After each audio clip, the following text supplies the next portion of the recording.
আহমদ মুসা van Kallis museum থেকে বেরিয়ে গাড়ি ড্রাইভ করে নেমে এলো লেক ভ্যানের তীরে। তারপর লেক ড্রাইভে উঠে তার গাড়ি ছুটে চলল দক্ষিণে। লেক ড্রাইভ লেক ভ্যানের তীর বরাবর তৈরি মনোরম সড়ক, পর্যটকদের অত্যন্ত প্রিয় এই সড়ক।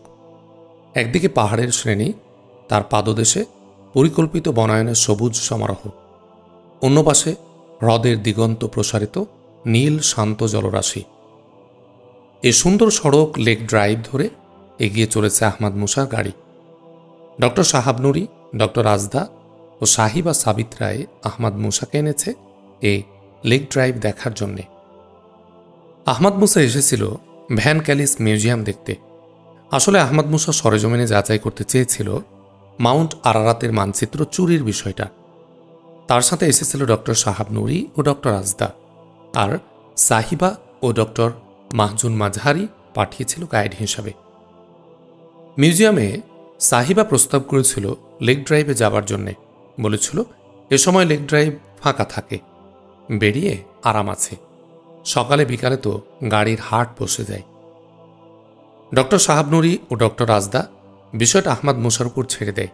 আহমদ মুসা প্রথমে সাহিবা সাবিতের প্রস্তাবে রাজি হয়নি, কিন্তু শেষে নাছোড়বান্দা সাহিবা সাবিতের জেদে আহমদ মুসা বলে, ঠিক আছে, চলো আগে মিউজিয়ামে যাই।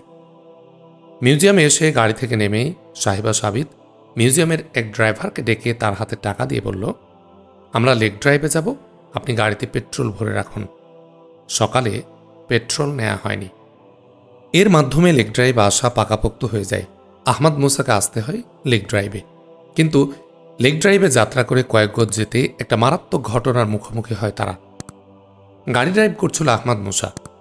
ড্রাইভ করে কয়েক গজ যেতেই তার জ্যাকেটের বুক পকেটে গুজে রাখা কলমের মাথা থেকে খুব ধীরালয়ে বিপ বিপ শব্দ বেরিয়ে আসে এবং একটা লাল সিগন্যাল আসতে শুরু করে। চমকে উঠে সে। একই সাথে তার সারা দেহে রক্তের কণিকা বিদ্যুৎ চমক খেলে যায়। চোখের পলকে আহমদ মুসা গাড়ি রাস্তায় কিনারায় ঘুরিয়ে নেয়। রাস্তার কিনারায় গিয়ে হার্ড ব্রেক কষে সে দ্রুত কণ্ঠে আদেশের স্বরে বলে, সবাই তাড়াতাড়ি গাড়ি থেকে নেমে পড়ুন। আহমদ মুসার পাশে বসে ছিল ডক্টর সাহাব নুরি, পেছনের সিটে আজদা ও সাহিবা। আকস্মিকভাবে গাড়ি ঘুরিয়ে ব্রেক কষে প্রায় সকলের সিটের উপর পড়ে যাওয়ার উপক্রম। এ অবস্থায় আহমদ মুসার নির্দেশ পেয়ে তারা বিমূঢ়ভাবে তার দিকে তাকায়, কিন্তু সে শক্ত হয়ে ওঠা গম্ভীর মুখের দিকে তাকিয়ে কোনো কথা না বলে তারা দ্রুত গাড়ি থেকে নেমে পড়ে। আহমদ মুসা দ্রুত গাড়ি থেকে নেমে গাড়ি ঘুরিয়ে বিমূঢ়ভাবে দাঁড়ানো ডক্টর রাজদাদের কাছে গিয়ে বলে, গাড়ির কোথাও বোমা বা কোনো ধরনের বিস্ফোরক পাতা আছে, আপনাদের আরও সরে আসতে হবে গাড়ির কাছ থেকে। বোমা? গাড়িতে বোমা পাতা আছে? আতঙ্কিত কণ্ঠে বলল ডক্টর সাহাব নুরি।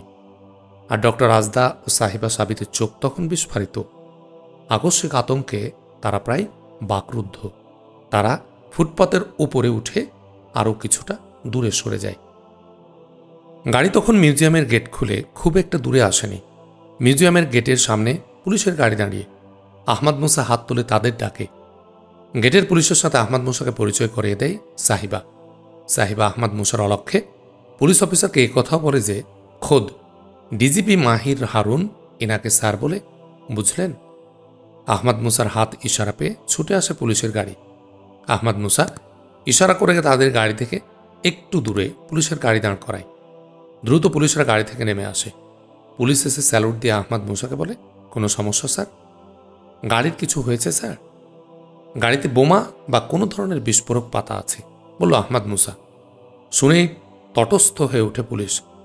পুলিশ অফিসার উদ্বিগ্ন কণ্ঠে বলে, স্যার, তাহলে তো এক্ষুনি বোমা স্কোয়াডকে ডাকানো দরকার। সে অনেক সময়ের ব্যাপার, আপনারা একটু দাঁড়ান, আমি একটু দেখি বোমা বা বিস্ফোরক বাইরে কোথাও পোতা আছে কিনা। বাইরে পোতা থাকলে খুব ঝামেলার বিষয় হবে না, বলে পা বাড়ালো আহমদ মুসা তাদের গাড়ির দিকে। ছুটে এসে সাহিবা সাবিত আহমদ মুসার সামনে দাঁড়িয়ে বলল, আপনাকে কিছুতেই গাড়ির দিকে যেতে দেব না। বলে এসে পুলিশের দিকে তাকালো, বলল, অফিসার, আপনি বোমা স্কোয়াড ডাকুন। আহমদ মুসা বলল, ঠিক আছে, ডাকুন তাহলে। পুলিশ অফিসার সঙ্গে সঙ্গে ওয়্যারলেস করল পুলিশ হেডকোয়ার্টারে। ঠিক আছে সাহিবা, বোম স্কোয়াড আসছে, আমি একটু দেখি বোমাটা তারা কোথায় পেতেছে। সাহিবা তাকিয়েছিল আহমদ মুসার চোখের দিকে। অদ্ভুত এক সম্মোহনী শক্তি সে চোখে।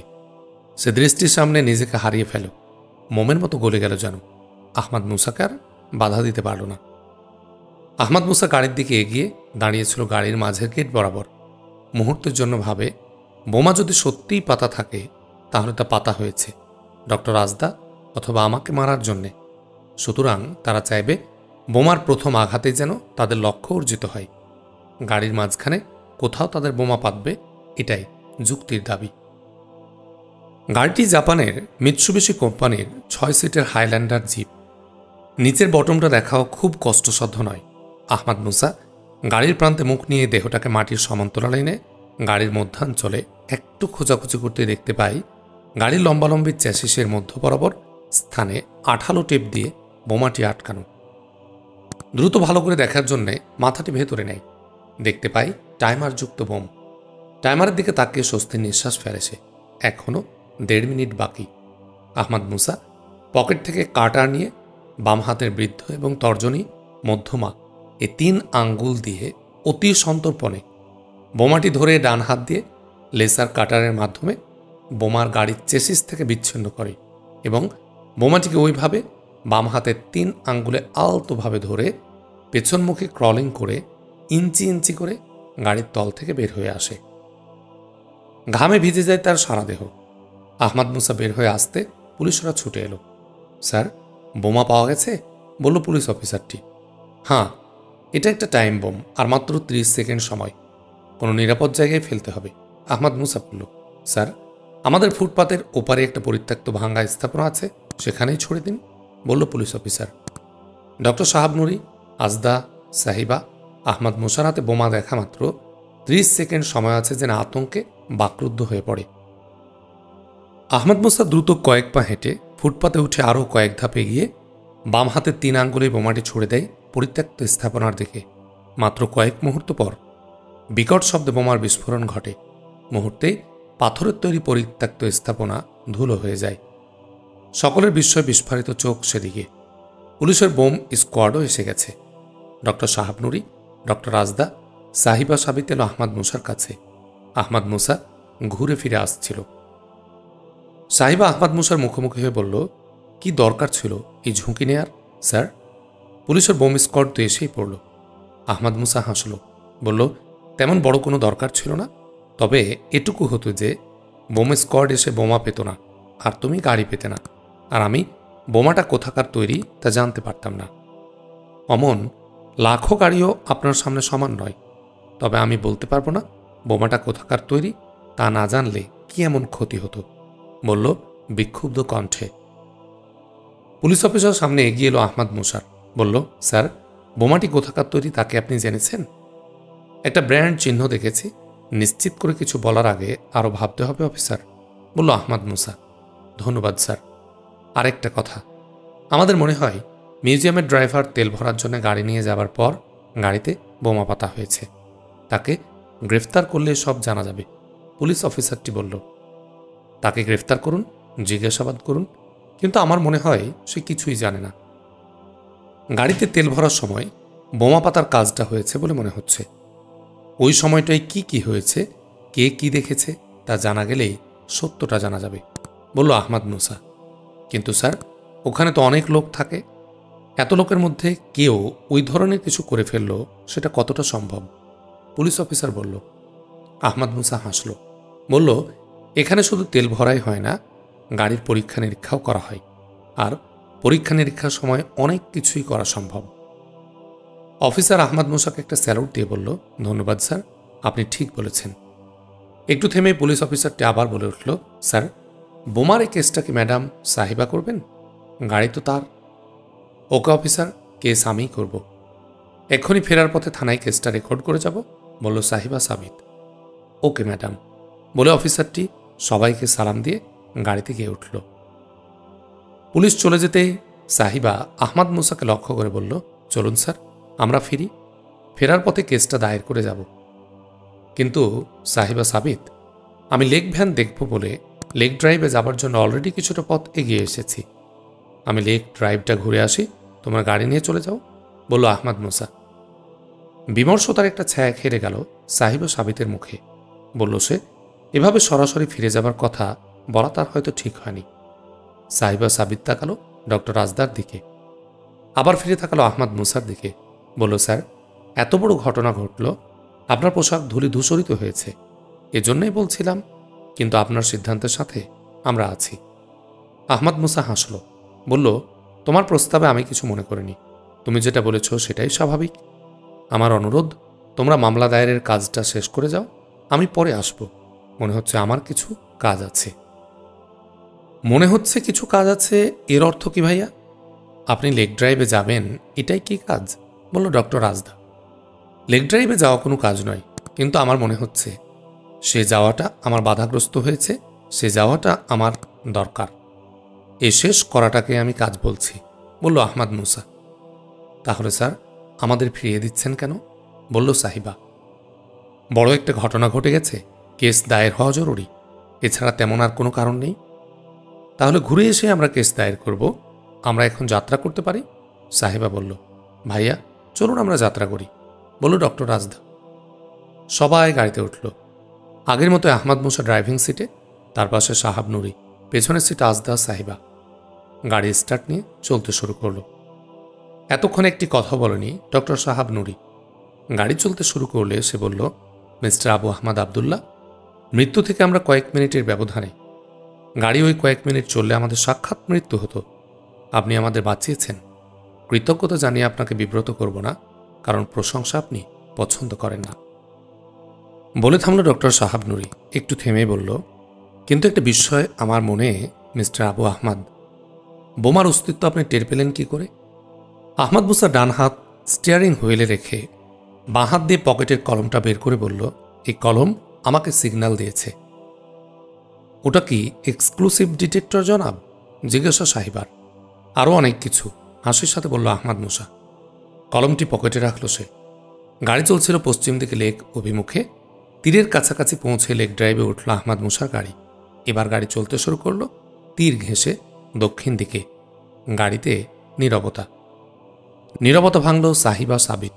বলল, স্যার, পুলিশ সাহস করল না, বোম স্কোয়াড ডেকে পাঠালো, কিন্তু আপনি বোমার সন্ধানে লাগলেন, বোমাটা বের করেও আনলেন। কিন্তু টাইম বোমার বাস্ট হওয়ার সময় যদি ওই সময় শেষ হয়ে যেত, বিস্ফোরণ ঘটত। হাসল আহমদ মুসা। বলল, ওই বোমায় আমার মৃত্যু লেখা থাকলে সেটাই ঘটত, কিন্তু মৃত্যু লেখা ছিল না বলে টাইম বোমার সময় তখন 1.5 মিনিট ছিল। আহমদ মুসার নির্বিকার এই জবাবে সবার চোখে মুখে বিস্ময় ফুটে ওঠে। সাহিবার চোখে মুখে তখন অপরিচিত এক বেদনার কালো ছায়া। বলল সে, জীবনকে ভালোবাসা মানব ফিতরাতেরই একটা অংশ, এবং এটা আল্লাহর দেয়া। আপনি এ ফিতরাতকে লঙ্ঘন করেছেন স্যার। গম্ভীর হয়ে উঠল আহমদ মুসার মুখ। বলল, তুমি খুব ভারী কথা বলেছ সাহিবা। আমার উপর তোমার অভিযোগটা মারাত্মক এবং এটা সত্য, কিন্তু সাহিবা সাবিত, জীবনের ঝুঁকি জীবন সংগ্রামেরই একটা অংশ। একে বাদ দিলে জীবনের চাকা পদে পদে অচল হয়ে পড়তে পারে। জেনারেল রুল হিসেবে আপনার কথাটা সত্য, কিন্তু অনেক বিশেষ ক্ষেত্রে এটা সত্য নয়। যেমন একটা গাড়ি রক্ষার জন্য আপনি জীবনের ঝুঁকি নিতে পারেন না। গম্ভীর ও ভারী কণ্ঠ সাহিবার। তোমার এই কথাও সত্য, কিন্তু সাহিবা, এই ঘটনায় গাড়ি রক্ষা মূল বিষয় ছিল না। মূল বিষয়টা ছিল বিস্ফোরকের সন্ধান করা। পুলিশের বোম স্কোয়াড এটাই করত, তারা যেটা করত আমিও সেটাই করেছি। গাড়ির বটমটা দেখতে গিয়ে গাড়ির চেসিসের সাথে বটমটা দেখে ফেলি, একই সাথে দেখে ফেলি যে বোমাটা টাইম বোম, সময় 1.5 মিনিট। এ সময়ের মধ্যে বোমাটা বাইরে নিয়ে নিরাপদে বিস্ফোরণ ঘটানো সম্ভব।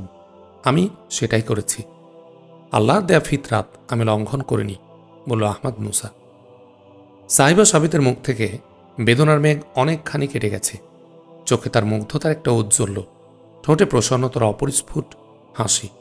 বলল, স্যার, কথার রাজায় যদি কেউ হন, তাহলে যুক্তিও তার হাতের মুঠোয় চলে যায়। সুতরাং আমার কোনো কথা নেই। তবে স্যার, আমার মতটা বলি, এ ধরনের ঝুঁকি আমি নিজের জন্য পছন্দ করি না, অন্য কারো জন্য করব কেন?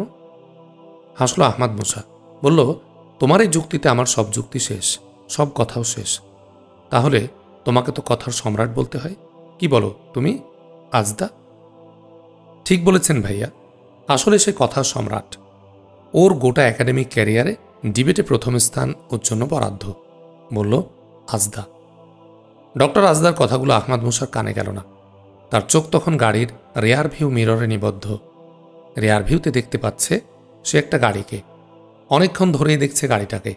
আহমাদ মুসাদের গাড়ির সমান গতিতে আসছে।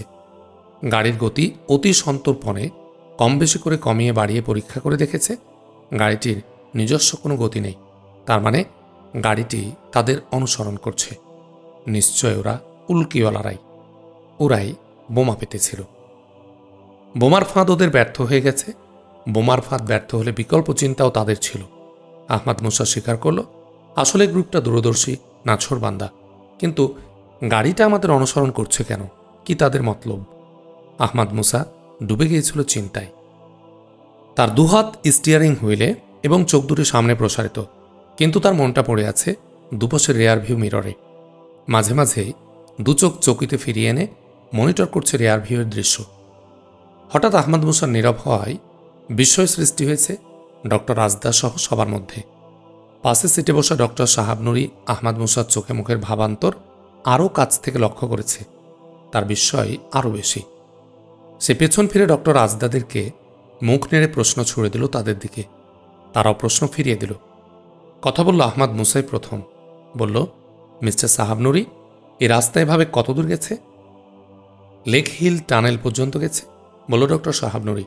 তারপর আহমাদ মুসা বলল, তারপর রোড টানেলে ঢুকে গেছে। টানেল প্রায় 3 কিলোমিটার দীর্ঘ হবে। টানেল শেষে রোড এভাবে সামনে লেকের ও প্রান্তে গিয়ে পৌঁছেছে। তবে আমাদের সামনে যাওয়া শেষ হবে লেক হিল টানেলে গিয়ে।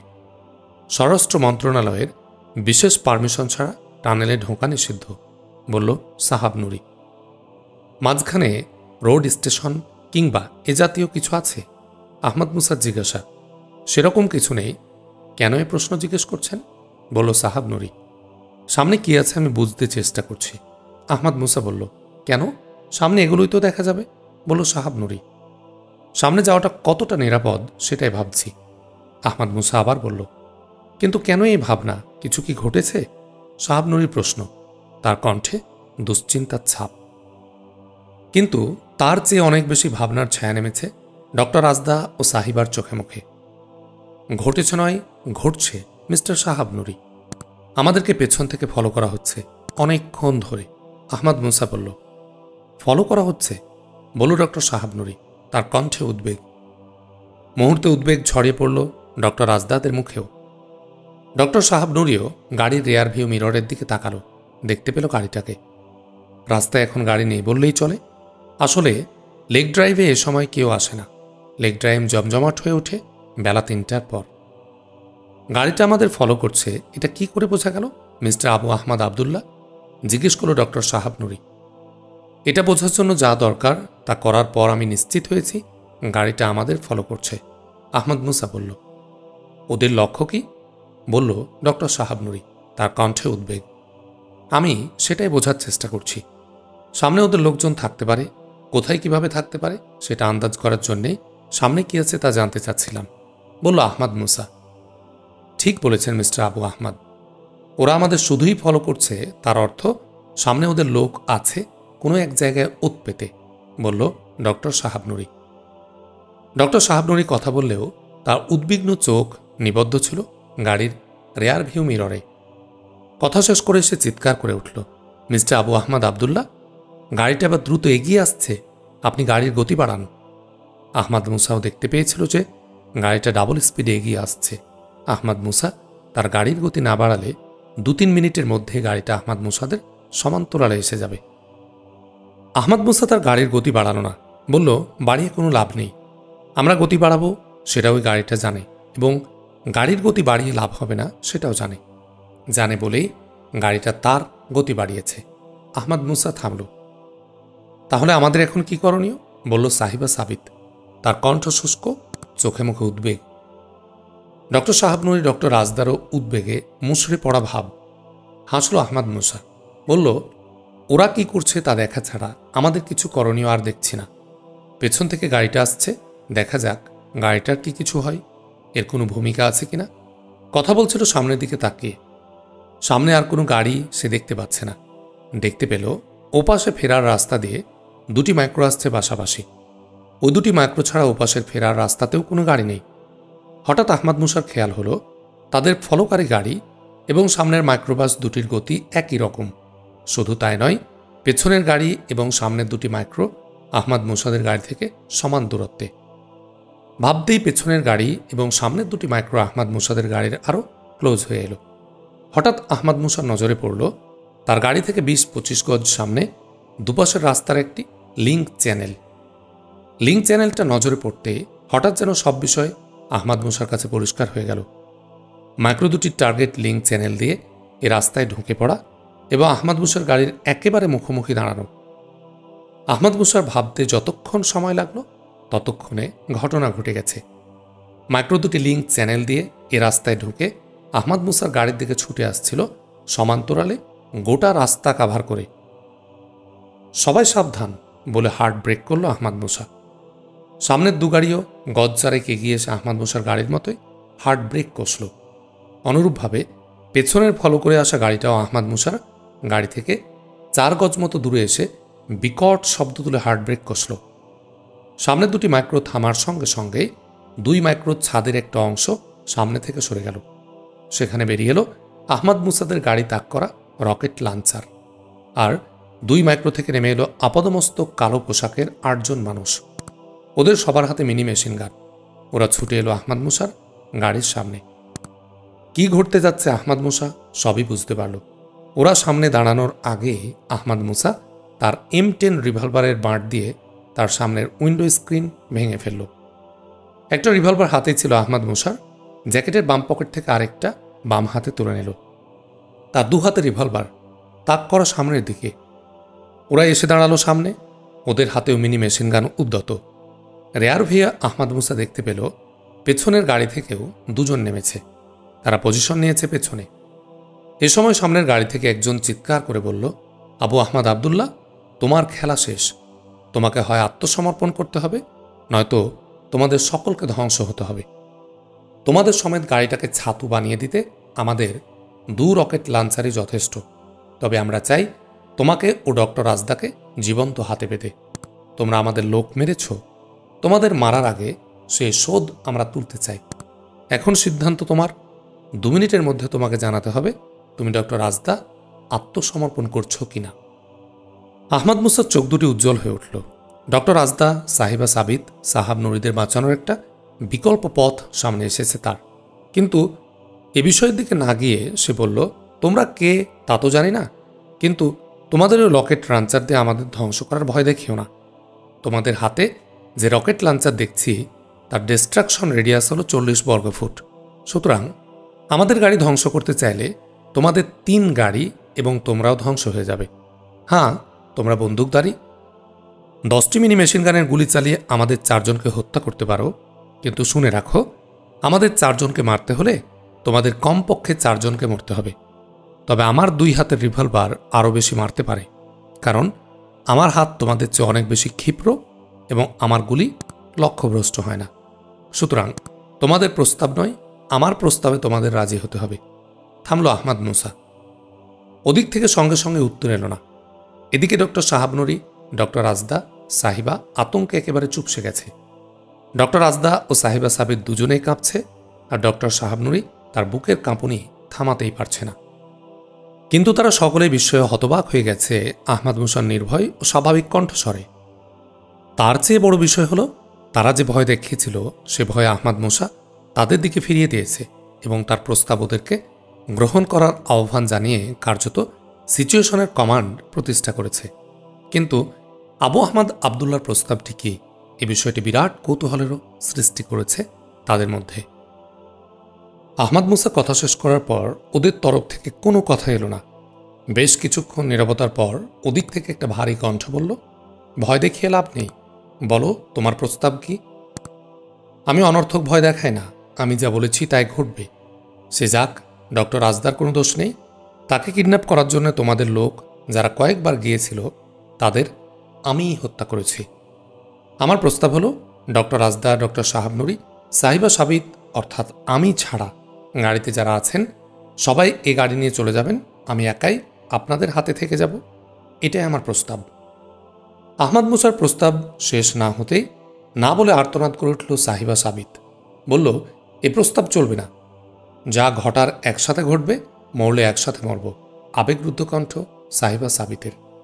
আহমদ মুসার প্রস্তাবে বিস্ময়ে বিস্ফারিত হয়ে উঠেছে ডক্টর রাজদা, ডক্টর শাহাবনুরী চোখ। এত আত্মঘাতী প্রস্তাব আবু আহমদের? বিচ্ছিন্নভাবে চিন্তা করার কথা তো ভাবেনি। যা ঘটবে একসাথেই তাদের ঘটবে, এটাই তো তারা ভাবছিল। এসব চিন্তা এসে ঘিরে ধরেছে ডক্টর শাহাবনুরী ও আজদাকে। তাদের কথায় ভাষা পেয়েছে সাহিবা সাবিতের আর্তনাদ ও কথার মধ্যে। আহমদ মুসার প্রস্তাবের উত্তর এলো ওপার থেকে। বলল, আবার সেই ভারী কণ্ঠ, তোমার প্রস্তাব মেনে নিচ্ছি আমরা 2 শর্তে। 1, তোমার হাতে 2টি রিভলভার তোমার গাড়ির ভাঙ্গা উইন্ডস্ক্রিন দিয়ে এদিকে ফেলে দাও। 2, রিভলভার 2টি ফেলে দেওয়ার পর তুমি 2 হাত তুলে বেরিয়ে আসবে। তুমি এসে আমাদের লোকদের সামনে হাত তুলে দাঁড়াবার পর ডক্টর রাজদারা গাড়ি নিয়ে চলে যেতে পারবে। আমাকে হাতে পাওয়ার পর এদেরকে নিরাপদে যেতে দেবে, তার গ্যারান্টি তোমাদের শর্তে নেই। ইচ্ছে করলে তোমরা আমাদের সবাইকে একসাথে মেরে ফেলতে পারো। তাই এ ব্যাপারে আমার শর্ত হলো, অস্ত্র আগে ছাড়ব না। অস্ত্র হাতে নিয়েই বের হব এবং তোমাদের লোকদের সামনে দাঁড়াবো। এরপর ডক্টর রাজদারা চলে যাবে। তারা নিরাপদ দূরত্বে চলে যাওয়ার পর আমি অস্ত্র ত্যাগ করব। থামল আহমদ মুসা। আমরা তীব্র বিরোধিতা করছি। আপনি এই প্রস্তাব থেকে সরে আসুন। যা ঘটে ঘটুক, একসাথে আমাদের উপরে ঘটুক। কান্না জড়িত কণ্ঠে বলল সাহিবা সাবিত আবারও। আমারও কথা এটাই ভাইয়া, আপনি প্লিজ এমন কিছু করবেন না, বলল ডক্টর রাজদা, তার কণ্ঠ কান্নায় ভেঙে পড়া। ওদিক থেকে সেই কণ্ঠ আবার ধ্বনিত হলো। বলল, ঠিক আছে আবু আহমদ, তোমার কথা মেনে নিলাম। তুমি অস্ত্র নিয়েই বেরিয়ে এসো। ডক্টর রাজদাদের গাড়ি কিছু দূর চলে যাবার পর যখন আমরা বলবো, তখন অস্ত্র ত্যাগ করে হাত তুলে দাঁড়াতে হবে। ঠিক আছে, আমি বেরোচ্ছি, বলে আহমদ মুসা তাকালো ডক্টর শাহাবনুরীর দিকে। ডক্টর শাহাবনুরীর মুখ তখন বেদনায় দীর্ণ, তার চোখ দিয়ে গড়াচ্ছে অশ্রু। আমি যাচ্ছি, আপনি ড্রাইভিং সিটে এসে তাড়াতাড়ি গাড়ি নিয়ে চলে যাবেন, বলল আহমদ মুসা। আহমদ মুসা তার বাঁ হাত ডক্টর শাহাবনুরীর কাঁধে রেখে সান্ত্বনা দিল। ডক্টর শাহাবনুরী কিছু বলতে গিয়েও পারল না, কণ্ঠরুদ্ধ হয়ে গেল তার। একসাথে কেঁদে উঠেছে তারা সবাই। আহমদ মুসা তার হাতটা ডক্টর শাহাবনুরীর কাঁধ থেকে নামিয়ে তাকালো পেছন দিকে। একটু উচ্চকণ্ঠে ডাকলো আজদা ও সাহিবা সাবিতকে। তারা মুখ তুলে তাকালো আহমদ মুসার দিকে। দুজনে মুখ খুলেছিল কিছু বলার জন্যে। আহমদ মুসা তাদের বাধা দিয়ে বলল, এখন কোনো কথা নয়, এভাবে ভেঙে পড়া ঠিক নয়। আল্লাহর উপর ভরসা করো এবং কিছু চাইলে শুধু তার কাছেই চাও। বিপদ দেবার ক্ষমতা তারই, বিপদ থেকে বাঁচানোর ক্ষমতাও তার। স্মরণ করো, আল্লাহ বলেছেন, ফা ইন্নামাল উসরি ইসরা, ইন্নামাল উসরি ইসরা। সংকটের সাথে সমাধান থাকে, নিশ্চয় সমাধান থাকে সংকটের সাথেই। আল্লাহ রব্বুল আলমিনের এ অমোঘ কথার উপর ভরসা রাখো, কেঁদো না কেউ, বলে আহমদ মুসা তাদের কোনো কথা বলার সুযোগ না দিয়ে দ্রুত গাড়ি থেকে নিচে নেমে গেল। অসহায় কান্নায় ভেঙে পড়ল ডক্টর রাজদা, সাহিবা সাবিত। ডক্টর শাহাবনুরী ড্রাইভিং সিটে বসল, গাড়ি ঘুরিয়ে নিয়ে ফিরতি যাত্রা শুরু করল। গাড়ি থেকে নেমে আহমদ মুসা গাড়ির ঠিক সামনে দাঁড়ালো, তার দুহাতের রিভলভার উদ্যত সামনের 8 দুষ্কৃতিকারের দিকে। ডক্টর শাহাবনুরী গাড়ি ঘুরিয়ে সামনে এগিয়ে যেতে শুরু করেছে। তার পেছন দিকে না তাকিয়ে বুঝল আহমদ মুসা। হঠাৎ আহমদ মুসার মনে হলো পেছন থেকে পায়ের 4টি শব্দ এগিয়ে আসছে। আহমদ মুসা ভাবল, নিশ্চয় পেছনের গাড়ির লোক হবে তারা। কেন আসছে, কি উদ্দেশ্য তাদের? গুলি করার ইচ্ছা থাকলে পেছন থেকে এতক্ষণে গুলি করতে তো পারত। পেছন থেকে পদশব্দ দ্রুত হয়েছে। আরও কিছু ভাবার আগে পেছন থেকে দুজন তার দুহাতের উপর ঝাঁপিয়ে পড়ল। 2টো রিভলভার তার হাত থেকে ছুটে গেল। রিভলভার 2টি পেছন থেকে আসা দুজনেই তুলে নেয়। হো হো করে হেসে উঠল তারা। গাড়ির ভেতর থেকে সেই কণ্ঠ বলল, আবু আহমদ, হাত উপরে তোলো। আহমদ মুসা হাত উপরে তুলল। এবার হেসে উঠল সেই কণ্ঠ, বলল, প্রতিশ্রুতি আমরা রক্ষা করতে পারলাম না। কোনো শিকার হাতের মুঠায় আসার পর তাকে ছেড়ে দেওয়া আমাদের নীতি নয়। আহমদ মুসা দেখল একটি রকেট লঞ্চার উপরে উঠেছে। বুঝতে পারল ডক্টর রাজদাদের গাড়ি লক্ষ্যে রকেট লঞ্চার উপরে। এই বিশ্বাসঘাতকতায় আহমদ মুসার সর্বাঙ্গে যেন আগুন ধরে গেল।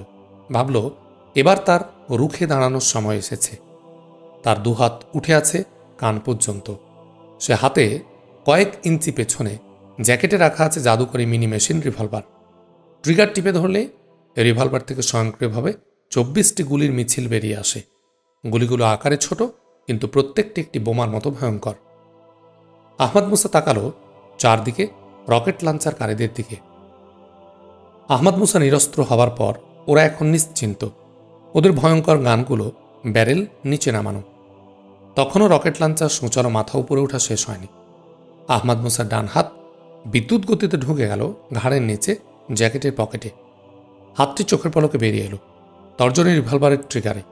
হাত বেরিয়ে আসার সাথে সাথে আহমদ মুসা গুলিবর্ষণ শুরু করেছে। গুলি অব্যাহত রেখেই বসে পড়ল সে। পাল্টা গুলি থেকে বাঁচার জন্য শুয়ে পড়ল। গুলিবর্ষণ তার থামেনি তখনও। পাল্টা গুলিও চলছে, কিন্তু আহমদ মুসার রিভলভার এতই ক্ষিপ্রতার সাথে চারদিক ঘুরে এলো এবং তার গুলি এত পয়েন্টেড হলো যে পাল্টা আঘাতের চেষ্টা যারা করছিল তারা গুলি খেয়ে ঢলে পড়ল মুহূর্তে। আহমদ মুসা দ্রুত তার অবস্থানের পরিবর্তন করায় পাল্টা যে গুলি হয়েছিল তা কোনো কাজেই আসেনি। গুলি করতে করতে আহমদ মুসা দ্রুত গড়িয়ে সরে এসে পাশাপাশি দাঁড়ানো 2 মাইক্রোর মাঝখানে আড়াল নেয়ার জন্যে। গড়িয়ে সরে আসার সময় তার মিনি মেশিনগানও কুড়িয়ে নেয়। আহমদ মুসাদের গাড়ির পেছনে ওদের যে গাড়িটি, তার 2জন লোক শুরুতে আহমদ মুসার গুলিতে মারা পড়ে। অবশিষ্ট 2জনও ঘটনার আকস্মিকতার ধাক্কা সামলাতে গুলি করতে শুরু করে। আহমদ মুসা মাইক্রোর আড়াল নেয়ার পর কুড়িয়ে পাওয়া মিনি মেশিনগান দিয়ে ওদের লক্ষ্য করে গুলি ছোড়ে। ওরা ফাঁকা রাস্তার উপর দাঁড়িয়ে। তারা তাদের গাড়ির আড়াল নেবে এমন আত্মরক্ষামূলক চিন্তা আগে করেনি। আহমদ মুসার গুলি শুরু হলে তারা এটা বুঝল এবং পেছন দিকে ছুটল গাড়ি আড়াল নেবার জন্যে। কিন্তু যাওয়া তাদের আর শেষ হল না। ওদের গাড়ির সামনেই গুলি খেয়ে ঢলে পড়ল। হঠাৎ আহমদ মুসার খেয়াল হলো পাশের মাইক্রো থেকে যে লোকটি তার সাথে কথা বলেছে এবং শেষ সময়ে যে রকেট লঞ্চার তাক করেছিল ডক্টর আজদাদের গাড়ির লক্ষ্যে, সে লোকটি কোথায়? এই কথা মনে হবার সাথে সাথে আহমদ মুসা তার মিনি মেশিনগান ধরা হাত পাশের মাইক্রোর দিকে ঘুরিয়ে নিল অব্যাহত গুলির একটা দেয়াল সৃষ্টি করে। এভাবে বাঁদিকে ঘুরতে গিয়েই দেখল পাশের মাইক্রোর উপাস থেকে একজন লোক ছুটে গিয়ে মাইক্রোর সামনে পড়ে থাকা নিহত একজনের মিনি মেশিনগান হাতে তুলে নিচ্ছে। কিন্তু মিনি মেশিনগান হাতে নিয়ে উঠে দাঁড়াবার আগেই আহমদ মুসার গুলির দেয়ালের মধ্যে ঝাঁঝরা হয়ে পড়ে তার দেহ নিয়ে সাথীর মৃতদেহের উপর আছড়ে পড়ল। আহমদ মুসা দেখতে পেল এই লোকটি অন্যদের চেয়ে আলাদা। এর পরনে আপাদমস্তক কালো কোনো পোশাক নেই, তার বদলে রয়েছে কুর্দি মৌলভীর পোশাক। এর এই পোশাক কেন? সঙ্গে সঙ্গে এ প্রশ্ন জাগল তার। এটা কি উল্কিওয়ালাদের কোনো এক ক্যামোফ্লেজ? এটাও হতে পারে মানুষকে প্রতারণার জন্যে। নিজের প্রশ্নের জবাব নিজেই দিল সে। আহমদ মুসা বুঝল মাইক্রো থেকে এই লোকটি তার সাথে কথা বলে এবং এর হাতেই ছিল রকেট লঞ্চার, আর তার হাতে মিনি মেশিনগান ছিল না বলেই সে আক্রমণে আসতে পারেনি। অবশেষে একটা মিনি মেশিনগান কুড়িয়ে আনতে গিয়েই শেষ হতে হলো তাকে। আহমদ মুসা চারদিকে চোখ বোলালো, দেখল 13টি লাশ তার সামনে। এরা শুধু আমাকে নয়, আমাদের সবাইকে মারতে চেয়েছিল। সবাইকে মারতে গিয়ে এরা সবাই লাশ হয়ে গেল। হিসেব করল আহমদ মুসা। আল্লাহর অসীম অনুগ্রহের কথা স্মরণ করে তার প্রতি অসীম কৃতজ্ঞতায় বিনত হল সে। নিজের জীবন দিয়ে হলেও 3জন নিরপরাধ মজলুমকে বাঁচাতে চেয়েছিলাম বলে আল্লাহ আমাকেও বাঁচিয়ে দিলেন। আল্লাহর প্রতি কৃতজ্ঞতার অশ্রুতে সজল হয়ে উঠল আহমদ মুসার 2 চোখ।